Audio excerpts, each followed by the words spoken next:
Hello my precious cinnamon rolls, my name is Fofo and this is yesterday's video today, which is the new video in my Friday slot, which is visual novels and RPGs. And this is Cinders, made by Moa Cube. It's a retelling of Cinderella. It's a visual novel with absolutely gorgeous visual design, as you can see, and pretty damn awesome music design too. It's got 4 different endings and 3 different romance options, and various combinations for the different endings and romance options, and kind of variations on the endings. There are no same-sex romance options though, so we got a choice of 3 men for our main character, but let's get started. Cinder says, I still can't believe I've been delaying this for so long. It makes me wonder. If I decided to act earlier, maybe things wouldn't be so broken between us. Maybe I could have prevented this family from falling to the state it is now. I suppose it was easy to complain and do nothing, rather than trying to change things. Isn't it always? But tonight is different. This is the night of change, the night where my plans finally take effect. I can hear my sisters talking in soft voices in the hall. I imagine they, too, won't get any sleep tonight. During the last few days, I've learned so much more about them. But can it erase all the years they tormented and humiliated me? Playing Cinders is a bit like reading a book. However, you are often presented with a choice on what to do, what to say, think or do. Your decisions will shape the story ahead. Cinders says, I don't know what to think about them. My sisters. Now, presumably these are her sisters. I've played this before, I should say. So, the sisters are the so-called ugly sisters from Cinderella. Do we feel sorry for them, or they got what deserved? I feel sorry for them. You can't erase the past, but I know that sometimes we don't choose our fates. Were circumstances different, they could be good people, they could be friends. Whatever happens, I hope they won't come into harm. They deserve another chance.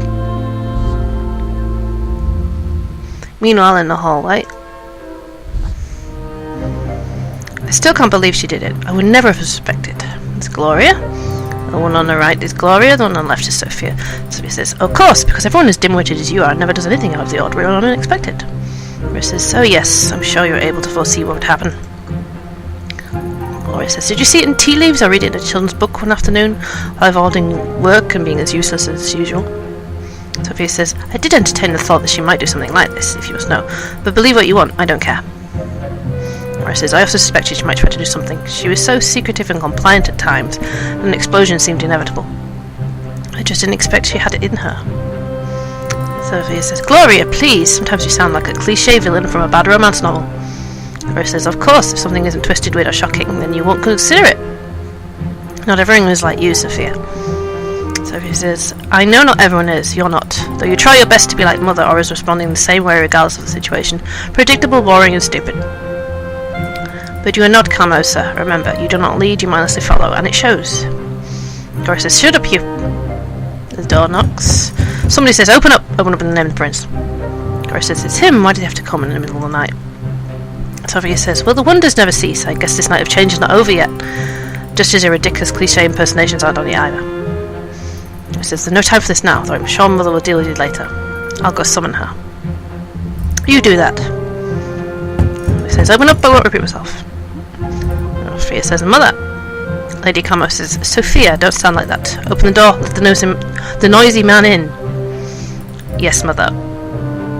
Lady Carmo says, Captain, what brings you here at this time of night? Someone says, spare me these false pleasantries. You know I am here. Where is she? Lady Carmo says, very well, Sophia, get Cinders here right now. Sophia says, yes, Mother. Lady Carmo says, be quick about it, child. Says, Captain, would you like some wine? Fancy some wine while we wait for my lazy stepdaughter. Somebody says, don't push it. You know this is not a courtesy, you feel it.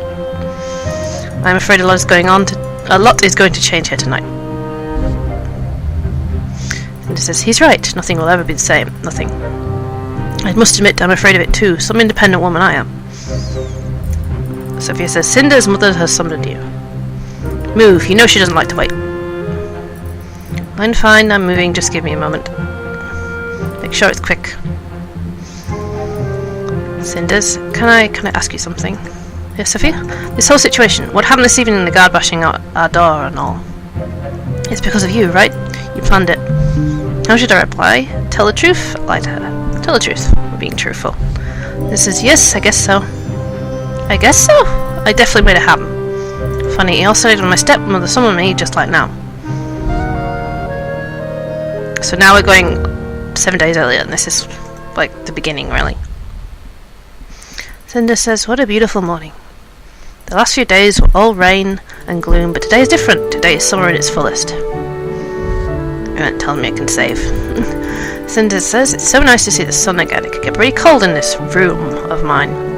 Although I don't feel so frisky right now, I could use more beauty sleep. I shouldn't have burned the midnight oil over a book last night. And a silly book too. Some adolescent girl, pretty and numb as a freshly cut flower, shows divine humility and courage while suffering oppression from an abusive family. Who writes these things? And they do really want young women to develop this martyr-like attitude. This is not just nonsense, it's dangerous too. Funny though, if it's really that bad and makes me so angry, why did I read it in the first place? Maybe something in it really echoes a part of my own experience. I don't know. I'm not going to spend the morning wondering about it. Of course, it isn't as if I'll get to enjoy the day either. Lady Carmosa will certainly make sure that I have to do the worst chores. The old hag could use any of her servants, but no. She resents me, and I get the feeling she simply wants to humiliate me. If only father was still here. On a day like this, he would surely take me to the forest. We always went to the lake, the magical lake as he called it, and left a loaf of bread under the old tree. Gotta pay tribute to the fairies, you never know when you may need their help. Good old man. He used to tell me stories about the little folk, even when I was far too old to believe them anymore. I miss him so much. Enough daydreaming. Honestly, I talk to myself way too often these days. It's only a moment before I start considering mice and sparrows my only friend, and we'll go frolicking and singing together. What a sight that would be. Luckily, I know better than that. I may get lonely sometimes when I'm not empty-headed. Time to get up, Cinders. The day has only just started. And you never know what the future may bring. So there's Cinders. Main character. I still have some time before my sisters wake up. I could start my cleaning duties to have more time later. I could try and finish that book I was reading last night. Or I could seize this opportunity to do sweet nothing, huh? As I say, we can go backwards if you want to choose a different option. It's not like I have time for myself very often. Start cleaning, read the book later on. We're going to start cleaning. Got a trophy for something. What should we get a trophy for? Oh! I just missed something there. Hang on. Since my father's death, Carmos and her daughters treat me as their servant. Cinders, do the cleaning. Cinders, go to town. Cinders, why isn't my dress washed yet? I hate it so much. But what can I do? I have to stay patient and hope for the better. I'm not flimsy. Is this the test? I will face it with a smile. If I start cleaning now, I should be done before afternoon. And maybe even get some time for myself in the evening. Off to it then. I'll start with my room. I swear it gathers the dust from the whole residence. Which also brings some fresh flowers. My room may be just a repurposed storage, but that doesn't mean I shouldn't try to make it more cozy, right? Somebody says, Cinders, are you there? Cinders says, where are you? Sophia? I'm in the broom locker. Oh, you're cleaning already? So considerate of you. But I'm afraid Mother has different plans. She wishes to see you immediately. She wishes to see me? Did she tell you what she wants? No, of course not. Why would she? Why would I want to ask in the first place? She looked rather angry though. That doesn't sound good. I hope I'm not in some kind of trouble again. You really could have asked her, you know. I think you mistook me for one of those gentle, well-mannered, noble girls who care about others. Sorry to break it to you, but I don't. And if you're in trouble, that means I get a free pass today, so I'm ruining it for it with all my heart, sis. So this is Sophia, obviously. One of our stepsisters. This is Mai, aren't you one charming human being? Sophia says, thank you, now hurry up and let's go already. He says, oh, shut up. And this says, I used to play in this hall as a child. This building isn't much as a home anymore. Ever since my father passed away, it feels like this place is just an empty shell. Camosa does her best to keep the residence in its former splendour, and I guess most would be fooled by it. But for me, this place feels like it is fading away. Somebody says, oh, so you didn't get lost after all. This is Gloria, of course. I started to think you couldn't find your way. It seems you were just taking your precious time with no regard for the rest of us. You're as hopelessly irresponsible as that sister of mine. No wonder that my mother can't count on anyone other than me in this house. There's Gloria. Don't tell me you got caught up daydreaming about some prince coming to save you. No, did you? No, did you? If you ask me, you should be the one dreaming of being rescued. It's obvious you hate your current life. What is this? Watch your tongue. You don't know what you're talking about. And says, don't I? When's the last time we were actually happy? It's very thoughtful of you to worry about me. If I were you, I'd pay more attention to your situation. I don't want your pity. Before you get any more foolish ideas, I think you should know that Mother is calling for you. She says she has a special job for you. No doubt something rudimentary enough for you to handle. So you were sent here to fetch me then. Mother entrusts me with important tasks. Don't mistake me for being on your level. You wait here, I'll let you know that you finally rolled out of bed. So, are you not tired of this? Don't you ever get tired of all of this? Tired? What are you babbling up? You try so hard to be like Carmosa. You dress like her, you speak like her, and yet she still treats you as little more than a servant. Cinders says, I can't believe it. Did I really just get her to shut up? I was expecting an insult at the very least. The room feels empty again. Even Gloria's presence is better than nothing. Truthfully, I feel bad for her. Maybe I may be the servant around here, but her situation isn't that different from mine. Both Gloria and Sophia spend every waking moment doing Carmosa's bidding. Not just because it's not scrubbing floors doesn't mean they're not servants too. Lady Carmosa says, so you're finally up, you lazy girl. Can't anyone in this house just do what is asked of them? I swear, you feeble-minded girls are going to be the death of me. Lady Carmosa, our stepmother. Evil or not, it remains to be seen. Bah, you've wasted too much of my time already. I have a job for you. Who even says bah? Go into town and find the merchant Tobias. I need you to pay him for a certain service. I'm giving you 200 sovereigns exactly. Don't you dare lose them. I must be a fool to entrust you with this much money, but unfortunately I have no one else to send. I have better funds for those 2 useless daughters of mine. Oh, hurry up, child. Time is of the essence. Carmosa has been speaking to me this whole time, alternating between insults and orders. Do I really have to silently accept this? What shall I tell? What service? What exactly is the service you're paying for? Mind your own business, child. There's no need for you to know. Why can't have you girls just obey me without asking such vacant questions? I hope and go. Carmosa's even more angry than usual today. I wonder what set her off. I've never seen her this defensive. She must be hiding something. But it could be worse. A trip to town isn't such a terrible thing. It's a beautiful day, and a great excuse to get away from the house. I won't even get in trouble for leaving as quickly as I can. Besides, Tobias has always been nice to me, so I'll enjoy seeing you again. This could be a rather pleasant trip. I'll just go to the forest. Oh, let's save my game. Go to the forest. Oh, it's pretty. I forgot how pretty this game can be. I suppose I should be grateful, even though Carmosa practically kicked me out of the house. It's better than staying here. It really is beautiful here, and it's a much-needed break from that toxic house. The lake that my father took me to as a child isn't far away too. I really miss our trips to the lake. It would be nice to visit again, if only for the sake of memories. I wonder if I have enough time. Carmosa did tell me to hurry, after all. No, I'm going straight to town. I'm sure that if I take too long, Carmosa will make me sure that I'm miserable. Much as I love to visit the lake, I suppose I should head directly into town. Is the town? Finally at the town. I should probably head straight to Tobias's shop. Strange. What's that crowd over there? Everyone seems to be surrounding that building. I wonder if someone's around here can tell me what's going on. Excuse me, ma'am. Could you tell me what the crowd is for? Town says, oh, child, haven't you heard? A bunch of good-for-nothing thugs took their hideout there. Bastards kidnapped a child. I'm sure you know it's market today. A lot of folk come into town to trade their wares, but there's also the one unwelcome element, you know what I mean. One of the merchants caught some ruffians red-handed stealing from him, like it's no one's business. So we naturally grabbed one of the pointy thing came in handy and made sure those lowlifes know we don't take kindly to thieves in this town. But those scum grabbed a child and locked themselves up in their house. They're threatening to kill the brat if anyone tries to enter. That's horrible! Oh, the poor mother. Thank goodness some lads noticed Perrault, the captain of the Prince's Guard, drinking it in the inn. A few men went to fetch him from the tavern. He grabbed a blade of his and went straight into the house without saying anything. I wish that good-for-nothing husband of mine was so brave, but he's only good for drinking and complaining, I tell you. It's been silent in the graveyard in the night since the captain went in. Who knows what happened there? Oh, such awful times we live in.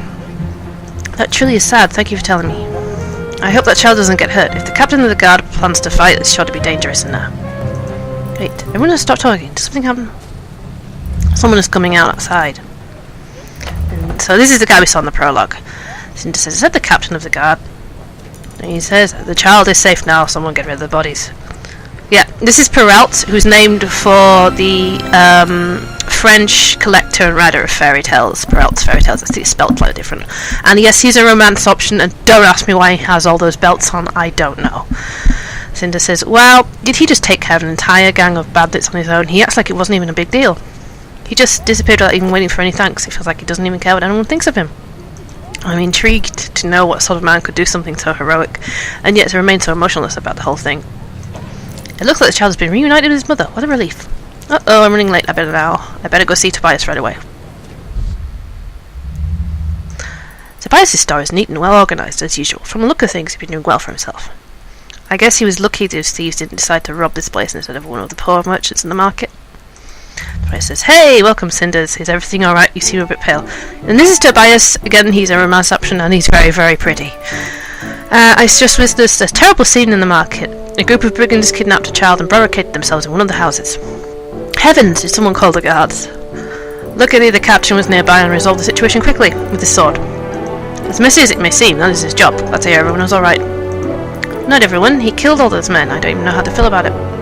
You always had a gentle heart, Cinders. Have you missed it? Well, it's been too long since you stopped by, that's for sure. Have you been? Much the same. Carmosa works me to the bone every day, and there are times when I wish I could just disappear. But I manage, and there are days that make me happy. Like today. I'm so glad to see you again, Tobias. It looks like the shop is flourishing. It does well enough. I hope you know that you can come speak to me anytime you want. You know, there's his pretty background, yeah. We used to spend so much time together when we were teenagers. Now that we're adults, it seems like we hardly even catch a glimpse of each other. It really is a shame. You're right. It feels like childhood friendships disappear once you mature. It's hard to keep them alive sometimes, even when you have the best of intentions. Haha, such a true statement. But I assume you didn't come here just to remember the old days. Sadly, no. I'm on an errand for Carmosa. I'm here to pay you for, well, whatever it is she asked me for. She's being very secretive about the whole thing. Oh, that? No, I'm even more curious about this errand. I'm asking him about it. So, what exactly did Carmosa ask you to do anyway? It sounds mysterious. I'm afraid I can't tell you. Why not? Well, I promised to Carmosa they wouldn't tell anyone. I would like to keep my word. Also, it's basic business ethics, Cinders. Carmosa is not worth it. Carmosa isn't worth such honourable treatment. She doesn't treat any of us nearly as well. That may be true, but I gave my word. Carmosa might be inhonourable, but I certainly... I'll do that again. Carmosa might not be honourable, but I certainly am, or at least trying to keep to my standards. Oh, but you can tell me. Remember how close friends we were as children? Why can't you just tell me for all time's sake? I give my word. A promise is a promise, and I intend to keep it. It's about keeping my honour, and it doesn't matter if Carmosa is a good person or not. Now please don't ask me about it again. I understand. I pissed him off a little bit. Anyway, Carmosa said I'm supposed to give you some money for this job. That's true, but I'm surprised she would send you to pay for it. She said something about not having a choice. How much does she owe you? About 200 sovereigns, I think. Just an estimate? That means Carmosa and Tobias haven't agreed on a set price yet. If I could negotiate a discount, I might get in Carmosa's good graces. I'll just get some money for myself. Haggle. How about 150 sovereigns then? Does that sound reasonable? I wouldn't have guessed you'd say such a thing. So 150 fine. Let me meet in the middle. How about 175? Sounds good to me. Here's your pay. You drive a hard bargain, old friend. You really have the makings of being a great merchant. Thank you. We don't take this the wrong way, but you're really not so different from Carmosa.